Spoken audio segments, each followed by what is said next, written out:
चलिए पहली ट्रांजैक्शन से स्टार्ट कर रहे हैं। Dilip started business with cash rupees 2 lakh. क्या ट्रांजैक्शन है कि दिलीप कोई व्यक्ति है, उसने बिजनेस शुरू किया है 2 लाख रुपए कैश लगा के। तो एक चीज तो आपको सीधी सीधी दिख रही है कि इसमें कैश अकाउंट आया। अगर मैं आपसे पूछूं कि 2 ट्रांजैक्शंस बताओ मुझे, तो पहली ट्रांजैक्शन तो आपको दिख गई कैश। भाई पहला अकाउंट कौन सा आ गया? कैश का अकाउंट आ गया। अच्छा दूसरा कौन सा आएगा? दूसरा कैसे पहचानोगे आप? बिजनेस में पैसा लगाया है। जब भी मालिक बिजनेस को शुरू करने में पैसा लगाता है तो उसे कैपिटल कहते हैं। कैपिटल का मतलब यही होता है amount invested by the owner in the business. तो इसमें 2 अकाउंट कौन कौन से आ गए? इसमें 2 अकाउंट आ गए आपके, एक तो कैश अकाउंट और एक आपका आ गया कैपिटल अकाउंट। तो सबसे पहला काम आपको ये करना है, ट्रांजैक्शन को पढ़ो, उसमें से पहचानो कौन कौन से अकाउंट्स हैं। तो हमने 2 अकाउंट्स पहचाने, कौन से? कैश अकाउंट और कैपिटल अकाउंट। फिर दूसरा काम आप देखोगे कि नेचर कैसी है इसकी। कैश एसेट्स है, कैपिटल क्या है? कैपिटल कोई ओनर लगाता है। ओनर क्या है? व्यक्ति है, तो ये पर्सन से रिलेटेड है। ठीक है, दूसरा काम ये हो गया। फिर तीसरा काम देखेंगे इसमें रूल कौन से अकाउंट का अप्लाई होगा। जितने भी एसेट्स होते हैं उन पे कौन से अकाउंट का रूल अप्लाई होता है? रियल अकाउंट का। पर्सन्स पे कौन से अकाउंट का रूल अप्लाई होता है? पर्सनल अकाउंट का। ठीक है, अब रियल अकाउंट का रूल क्या है? Debit what comes in, credit what goes out. तो अब देखो कैश बिजनेस में आया है या कैश बिजनेस से गया है? दिलीप ने बिजनेस में 2 लाख रुपए लगाए हैं, इसका मतलब बिजनेस में कैश आया है। So cash is coming in, cash comes in. अब पर्सनल अकाउंट का रूल देखो, एक सेकंड।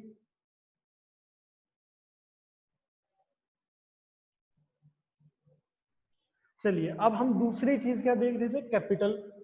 कैपिटल पर्सनल अकाउंट है। पर्सनल अकाउंट का क्या रूल होता है? Debit the receiver and credit the giver. तो देखो इसमें मालिक ने कैपिटल गिव की है या रिसीव की है? मालिक ने ये पैसा दिया है या लिया है? उसने बिजनेस को पैसा दिया है। सो दिलीप जो मालिक है वो क्या हो गया? He is the giver. तो अब क्या समस्या रहेगी आपको पता है? डेबिट व्हाट कम्स इन, तो ये आपका डेबिट हो जाएगा। And debit the receiver, credit the giver, तो ये गिवर आपका क्रेडिट हो जाएगा। एक सेकंड वेट करिए।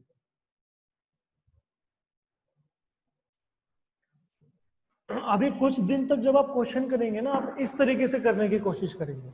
जब आपकी हैबिट हो जाएगी ना, प्रैक्टिस हो जाएगी, फिर ये चीजें आप माइंड में ही कर लेंगे। तो फिलहाल आप जब भी क्वेश्चन करेंगे, आप ये 5 अकाउंट बना के फिर इस तरीके से करने की कोशिश करेंगे।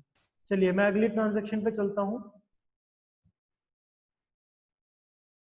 देखिए अगली ट्रांजैक्शन, एक सेकंड में इसको हाइड कर दूं। हाँ देखिए, purchased furniture for cash. Business ने फर्नीचर खरीदा। पहली बात आप ये दिमाग में बिठाए कि जो भी ट्रांजैक्शन होगी ना वो बिजनेस के पॉइंट ऑफ व्यू से होगी। बिजनेस अपने बारे में बता रहा है।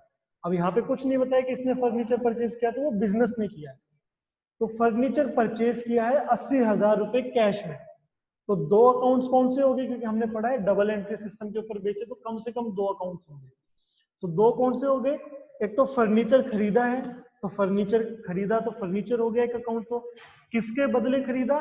कैश के बदले। तो 2 अकाउंट्स हमारे कौन से हो गए?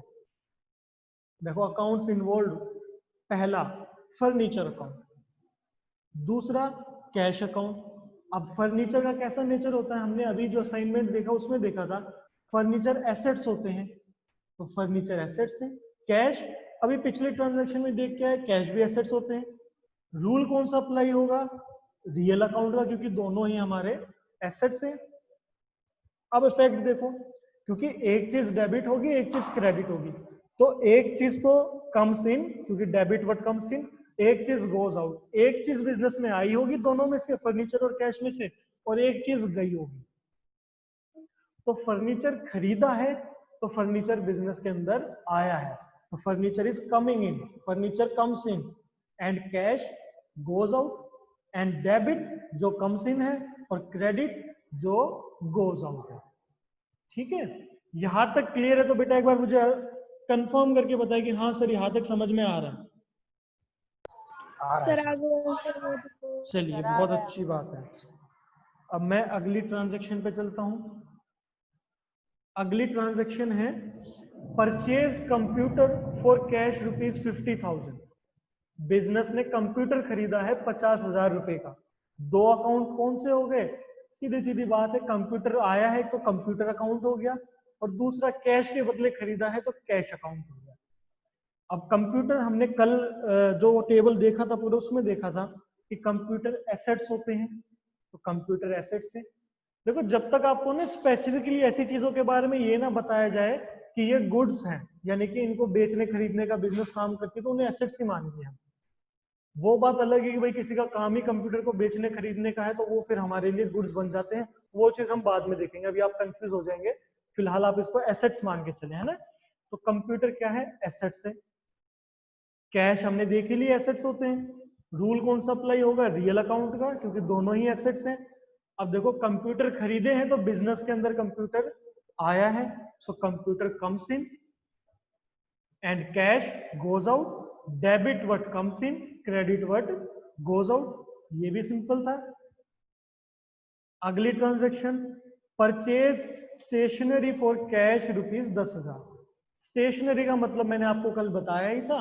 स्टेशनरी का मतलब बिजनेस में जो भी पेन पेपर कॉपी इन सारी चीजों का इस्तेमाल होता है, उसको हम एक नाम से बोल देते हैं स्टेशनरी। स्टेशनरी खरीदी है कैश के बदले में, तो एक तो अकाउंट आ गया स्टेशनरी का, और एक अकाउंट आ गया आपका कैश अकाउंट। अब स्टेशनरी हमारे खर्चे हैं, ठीक है, हमने खरीदी है वो चीजें, अब ये हमारे लिए एसेट्स नहीं है। देखो ये डाउट आपको हो सकती है कि सर पेन भी तो एसेट्स है, हम उसको बेच के कैश में भी तो कन्वर्ट कर सकते हैं, हम हमारी ओनरशिप भी तो है। तो एसेट्स में बेसिकली वो चीजें हैं हमारे लिए जो हम प्रोडक्शन में यूज कर रहे हैं, जिसकी कुछ वैल्यू थोड़ी सी ज्यादा है, जिसको हम थोड़े से टाइम पीरियड के लिए यूज कर रहे हैं। ये चीजें ना ऐसी होती है कि यूज की और इनकी वैल्यू खत्म होगी। पेज इस्तेमाल किया, उस पर कुछ लिख दिया तो उसकी वैल्यू खत्म। पेन कितना ज्यादा आपका लंबा चलता है? पेन को अगर आप दोबारा बेचोगे तो 2, 4, 5 इतने में बिकेगा, बिकेगा भी तो ये हमारे लिए एक्सपेंस है, ठीक है, ये एसेट्स नहीं है। स्टेशनरी एक्सपेंस है, कैश आपको पता ही एसेट्स होते हैं। अब एक्सपेंस खर्चे कमाइयों पे कौन सा रूल लगता है? नॉमिनल अकाउंट का। और एसेट्स पे हमने देख ही लिया रियल अकाउंट का। अब नॉमिनल अकाउंट का रूल क्या कहता है? Debit all the expenses and losses, credit all the incomes and gains. तो हमें ये देखना ये क्या है, ये हमारा एक्सपेंस या इनकम है।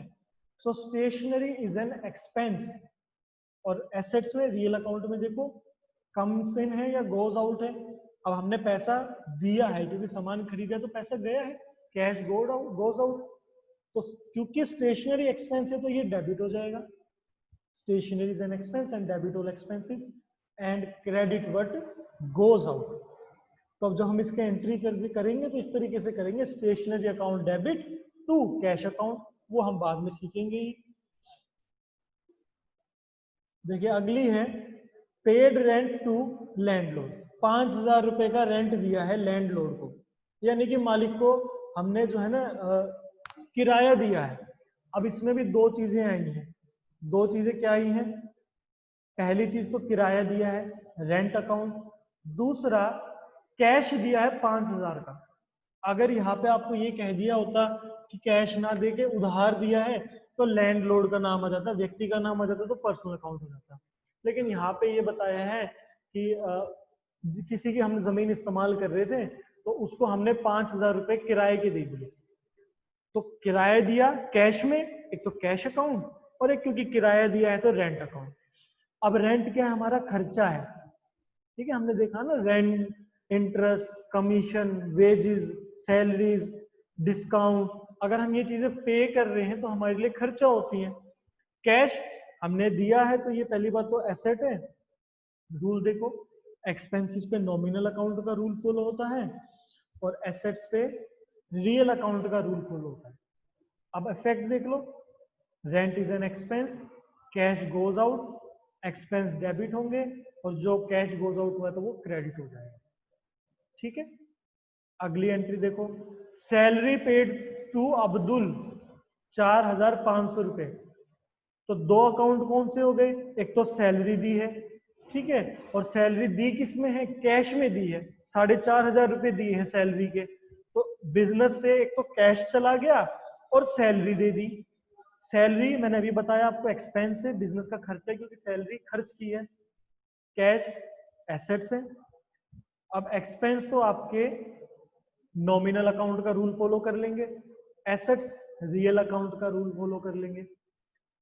Salary is an expense, cash goes out, वही expenses are debited and what is going out should be credited. चलिए 7th ट्रांजेक्शन आ गई, paid light bill of the month of March ₹2500, 2,500 रुपए का बिजली का बिल दे दिया। तो वही दो चीजें आएंगी, एक तो बिजली का बिल दिया है वो खर्चा है लाइट बिल, दूसरा दिया किसमें है, कैश में दिया है, तो कैश अकाउंट। अब लाइट बिल एक्सपेंस है, कैश एसेट्स है, लाइट बिल में नॉमिनल अकाउंट का रूल फॉलो हो जाएगा, कैश में रियल अकाउंट का रूल फॉलो हो जाएगा। Light bill is an expense, क्या असर पड़ा, is an expense and cash goes out, so expenses are debited and since cash is going on so it should be credited. Purchase laptop for billing purpose ₹45,000, laptop खरीदा है billing purpose के लिए। देखो यहाँ पे अब दो चीजें आ सकती थी, पहली चीज लैपटॉप परचेज किया है, अगर सिर्फ और सिर्फ लैपटॉप परचेज आ गया तो हम लैपटॉप को एसेट्स मान लेंगे, ठीक है। अगर लैपटॉप खरीदने का मकसद बता दिया, भाई किस काम के लिए खरीदा है, तो दो काम हो सकते हैं, या तो उसको खरीदा है बेचने के लिए, जैसे मान लीजिए मेरा काम है लैपटॉप को बेचने का, तो मैं लैपटॉप खरीद के लाता हूँ दिल्ली से और यहाँ आके बेच देता हूँ, तो फिर ये मेरे लिए गुड्स हो गई। गुड्स का मतलब होता है वो वस्तुएं जिनका लेन देन करता है बिजनेस, तो फिर ये मेरे लिए हो जाती है गुड्स। और गुड्स में तो फिर परचेज सेल्स आती है, वो बाद में हम सीखेंगे। लेकिन यहाँ पे बता दिया किस काम के लिए खरीदा है, बिलिंग पर्पस के लिए, यानी बिल काटने के लिए, यानी मेरा काम जो है वो लैपटॉप बेचने का नहीं है, काम मेरा कुछ और है, उसमें मैं इसको एज ए एसेट्स यूज करूंगा। जैसे कि हम फोटोकॉपी मशीन यूज करते हैं, हम कोई और एसेट्स यूज करते हैं, तो अब ये मेरे लिए क्या बन गया, एसेट्स बन गया। इसको मैं बेचूंगा नहीं, इसका इस्तेमाल कर रहा हूं अपने बिजनेस में, तो ये एसेट्स है। कैश भी एसेट्स होते हैं, रूल रियल अकाउंट के फॉलो हो जाएंगे दोनों में ही। इफेक्ट देखो, लैपटॉप खरीदा है तो बिजनेस में लैपटॉप आएगा, लैपटॉप कम से, खरीदने के लिए कैश दिया है तो कैश गोज आउट, सो लैपटॉप आया है तो डेबिट, कैश गोज आउट तो credit. 9, purchase motor truck for delivery purpose, truck खरीद लिया, किस काम के लिए खरीदा है, ट्रक खरीदा है डिलीवरी करने के लिए, यानी कि ट्रक को बेचने के लिए नहीं खरीदा है, बिजनेस के इस्तेमाल के लिए खरीदा है, तो ये भी आपके एसेट्स होंगे। यानी मेरा मेन काम या बिजनेस का मेन काम मोटर ट्रक को बेचने का नहीं है, उसका मेन काम कुछ और है, वो बस डिलीवरी करने के लिए मोटर ट्रक का इस्तेमाल कर रहा है, तो एसेट के तौर पे इस्तेमाल कर रहा है। कैश एसेट्स है, rule operate real account, real account. Effect motor trucks आ रहा है, कैश जा रहा है, तो डेबिट और क्रेडिट। एक लास्ट ट्रांजैक्शन, चलो ये बाद में देखेंगे, थोड़ी सी अलग आ गई है बैंक अकाउंट।